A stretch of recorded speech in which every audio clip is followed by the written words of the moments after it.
عید کی نماز جو ہوتی ہے نا، یہ 2 رکعت ہے، 2 گانا، یہ واجب ہے، اور اس سے پہلے نہ اذان ہے نہ ہی اقامت ہے. ایک بات. دوسری بات، عید کی نماز جب تک انسان پڑھ نہیں لیتا اس سے پہلے اشراق بھی نہیں پڑھنی، کوئی اور نفل بھی نہیں پڑھنے. اور عید کی نماز پڑھنے کے بعد عیدگاہ میں جہاں اس نے عید کی نماز پڑھی وہاں بھی کچھ نفل نہیں پڑھنے، گھر واپس آ جائے پھر پڑھ لے. عید کی نماز انسان مسجد میں یا عیدگاہ میں پہنچ گیا. اب امام صاحب نے پہلے ہمارے ہاں جو رواج ہے وہ کیا ہے، پہلے اردو میں کچھ بات ہوتی ہے، لوگ آ رہے ہوتے ہیں، بیٹھ رہے ہوتے ہیں ہم لوگ، پھر امام صاحب 2 رکعت نماز پڑھاتے ہیں. 2 رکعت کے بعد جو خطبہ ہے وہ سننا واجب. اس خطبے کو سنے بغیر نہیں واپس آ سکتے. اور دوران خطبہ کوئی بات چیت، سلام دعا، موبائل، کسی چیز کی اجازت نہیں. توجہ کے ساتھ خطبہ سننا ہے. 2 رکعت بھی واجب ہے، خطبہ بھی واجب ہے. خطبہ بعد میں اور نماز پہلے. اور عید کی نماز میں کتنی تکبیریں زائد ہوتی ہیں 2 رکعت میں؟ 6. کتنی تکبیریں زائد ہوتی ہیں جی؟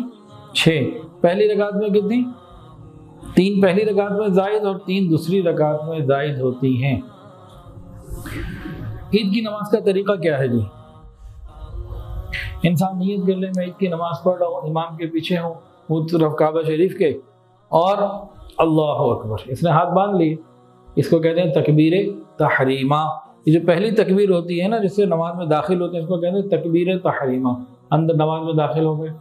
اب ثنا پڑھی امام صاحب نے بھی اور ہم نے بھی. پھر امام صاحب نے اس کے بعد 3 مرتبہ اللہ اکبر کہنا ہے. 3 مرتبہ کیا کہنا ہے؟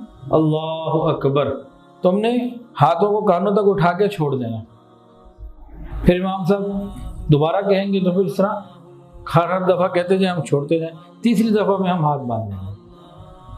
اس کے بعد پھر امام صاحب سورہ فاتحہ پڑھیں گے، پھر کوئی سورت پڑھیں گے، پھر رکوع، پہلی رکعت پوری کر کے دوسری رکعت شروع کر دیں گے. دوسری رکعت میں کیا ہوگا، پہلے وہ سورت پڑھیں گے، پہلے سورہ فاتحہ پڑھیں گے، پھر کوئی سورت پڑھیں گے.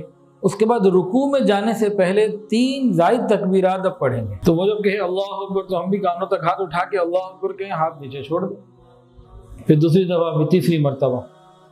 چوتھی مرتبہ جب وہ کہیں گے نا اللہ اکبر، پھر کیا کر رہے ہیں، پھر رکوع میں چلے جانا ہے. پھر باقی نماز اسی طریقے سے پوری کریں. تو بہت آسان طریقہ ہے. دونوں عیدوں کی نمازوں کا ایک ہی طریقہ، کوئی مشکل نہیں. 3 تکبیریں پہلی رکعت میں زیادہ، 3 دوسری رکعت میں زیادہ. اور ہمارے لیے تو ویسے ہی آسان ہے کہ امام کے پیچھے پیچھے ہم نے کرنا ہے. امام صاحب پڑھتے جائیں گے، ہم کرتے جائیں گے. اللہ اللہ خیر صلی اللہ، کوئی مشکل نہیں. ہاں جنہوں نے پڑھانی ہے وہ ذرا توجہ زیادہ رکھتے ہیں، ہمیں بھی توجہ رکھنی چاہیے. تو پہلی رکعت میں ثنا کے بعد 3 تکبیریں زائد ہیں، اور دوسری رکعت میں رکوع میں جانے سے پہلے 3 تکبیریں جو ہیں وہ زائد ہیں. تو 2 رکعت ہے. 2 رکعت کے بعد ہم نے بیٹھے رہنا ہے، خطبہ توجہ سے سننا ہے، اور خطبہ سننے کے بعد جو ہے بات مکمل ہو گئی. ویڈیو کے نیچے سبسکرائب کے بٹن پہ کلک کریں، بیل کے آئیکن پہ کلک کیجئے تاکہ ہر نئی ویڈیو کی نوٹیفیکیشن آپ کو مل جائے.